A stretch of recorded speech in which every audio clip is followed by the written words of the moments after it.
सरोकार। औरैया में पति ने पत्नी और उसके प्रेमी को मौत के घाट उतारा। खबर औरैया से सामने आ रही है।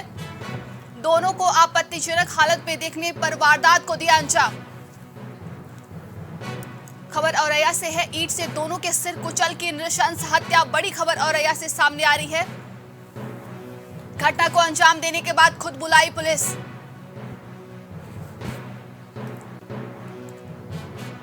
पति ने पत्नी और उसके प्रेमी को मौत के घाट उतारा। खबर औरैया से सामने आ रही है। दोनों को आपत्तिजनक हालत में देखने पर वारदात को दिया अंजाम। बता दें, ईंट से दोनों के सिर कुचल की नृशंस हत्या। घटना को अंजाम देने के बाद खुद ही बुलाई पुलिस। खबर औरैया से है। पति ने पत्नी और उसके प्रेमी को मौत के घाट उतारा। खबर औरैया से सामने आ रही है। ज्यादा जानकारी के लिए इस खबर पे हमारे साथ संवाददाता सागर जुड़ चुके हैं। सागर, पति ने पत्नी और उसके प्रेमी को मौत के घाट उतार दिया है। खबर औरैया से क्या कुछ अधिक जानकारी इसको लेकर? जी बिल्कुल, औरैया में पति ने पत्नी और उसके प्रेमी की हत्या कर दी। वारदात के बाद आरोपी पति ने रात 3 बजे डायल 112 पर पुलिस को खुद फोन किया। कहा, मैंने अपनी पत्नी और उसके प्रेमी को मार डाला है। पुलिस मौके पर पहुंची तो छत पर दोनों के खून से लथपथ शव पड़े हुए थे। ईंट से कूचकर दोनों की हत्या की गई थी। पुलिस ने दोनों शवों को पोस्टमार्टम के लिए भेज दिया, जबकि आरोपी पति को गिरफ्तार कर लिया गया। वही वारदात सहायल थाना के नंदपुर गाँव की है। पुलिस ने बताया कि नंदपुर निवासी शोभाराम राजमिस्त्री का काम करता है। घर पर पत्नी रागिनी और 2 बच्चों के साथ रहती थी। एक बच्ची 10 साल की है जो ननिहाल में रहती है। वही दूसरी बच्ची बुधवार की रात पत्नी को खाना देकर ऊपर चली गई थी। रात 1 बजे शोभाराम उठा, वह घर की छत पर गया तो वहां पत्नी और उसका प्रेमी टिंकू यादव नजर आए। यह देखकर शोभाराम आग बबूला हो गया और उसने वहां रखी ईंट उठाई, ताबड़तोड़ मारने लगा। इसके बाद दोनों को वहां पर बांध दिया। बांधने के बाद फिर से उन पर ईंट से जब तक मारता रहा जब तक उन दोनों की मौत नहीं हो गई। इस दौरान बच्चे नीचे सो रहे थे। घटना का शोर मचा तो आसपास के लोग भी मौके पर पहुंचे। घटना की सूचना पर एसपी चारू निगम समेत अन्य पुलिस अधिकारी भी मौके पर पहुंचे थे। गांव में पुलिस फोर्स तैनात कर दी गई। गांव में चर्चा है कि रागिनी का चिंकू पुत्र लायक सिंह के साथ कई सालों से प्रेम प्रसंग चल रहा था। इस बात को लेकर पहले भी पति पत्नी के बीच विवाद हो चुका है। वारदात के बाद आरोपी पति ने पुलिस को बताया कि कुछ दिन से चिंकू रागिनी से मिलने छत पर आता था। आसपास के लोगों ने मुझे इस बारे में बताया भी था। मैंने रात में उठकर उनको पकड़ने की सोची, लेकिन पत्नी खाने में नींद की गोलियां दे दी थी। इस कारण मैं रात को उठ नहीं पाता था। आरोपी शोभाराम ने बताया कि मैं काम से आया और अपनी पत्नी को खाना खिलाने के लिए फिलहाल इस पूरे घटनाक्रम में शोभाराम जो उसका पति है उसको गिरफ्तार कर लिया गया है। पूरी पुलिस इस पूरे मामले की जांच कर रही है। जी, तमाम जानकारी के लिए बहुत बहुत धन्यवाद आपका सागर।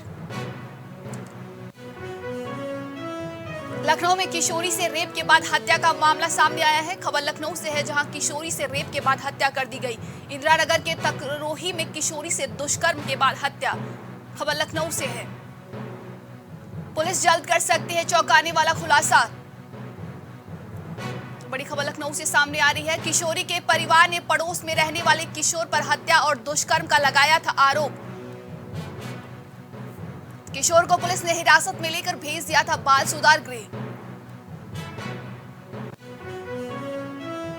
किशोरी से रेप के बाद हत्या का मामला सामने आया है। खबर लखनऊ से है। ज्यादा जानकारी के लिए इस खबर पे हमारे साथ संवाददाता सागर जुड़ चुके हैं। सागर, किशोरी से दुष्कर्म के बाद उसकी हत्या कर दी गई है। जी, बीते हफ्ते की बात है। यहाँ पर किशोरी के साथ जो है एक दुष्कर्म और हत्या का मामला सामने आया था। उसमें कुल मिला के किशोर जो है उसको बाल सुधार गृह भेज दिया गया था। उसके बाद जो पुलिस लगातार इस पूरे मामले पर सीसीटीवी फुटेज खंगाल रही थी और सीसीटीवी फुटेज में कुछ ऐसे अहम बिंदु सामने आए जिसमें कि कहीं ना कहीं ऐसा लग रहा है कि ये कुल मिला के ये ऐसी साजिश के तौर पर रचा गया, क्योंकि पुलिस कड़ी दर कड़ी जोड़ते हुए सभी साक्ष्यों को जुटाकर करेगी। बहुत ही जल्दी चौंकाने वाला खुलासा। सीसीटीवी और सीडीआर के आधार पर आरोपियों में साजिश आ सकती है सामने। बीते सप्ताह किशोरी के परिवार ने पड़ोस में रहने वाले किशोर पर हत्या और दुष्कर्म का भी आरोप लगाया था। किशोर को पुलिस ने हिरासत में लेकर बाल सुधार गृह भेज दिया था। हालांकि इस बात का बेसब्री से बहुत इंतजार है कि इस पूरे घटनाक्रम पर कब तक पुलिस खुलासा कर सकती है और क्या कुछ नया पहल या तथ्य सामने आएगा। जी, तमाम जानकारी के लिए बहुत बहुत धन्यवाद आपका सागर।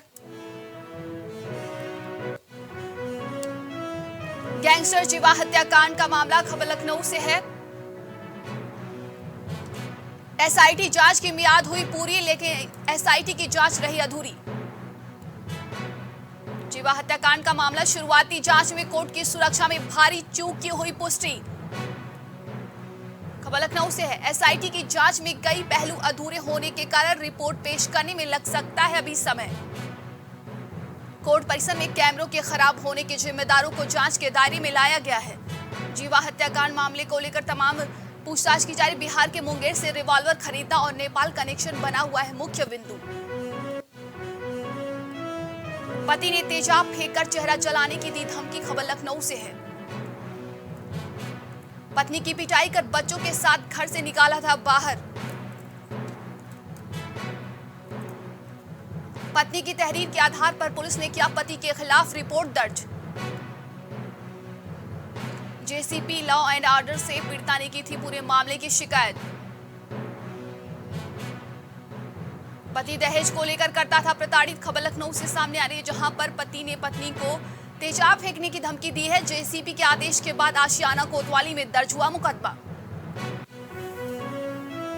एलडीए की दुकानों से हो रही है अवैध उगाही। अवैध रूप से किराए पर उठाकर हो रही है उगाही। राजखंड 4 में एलडीए की दुकानों पर कब्जा। बड़ा सिंडिकेट कर रहा है धन उगाही का काम।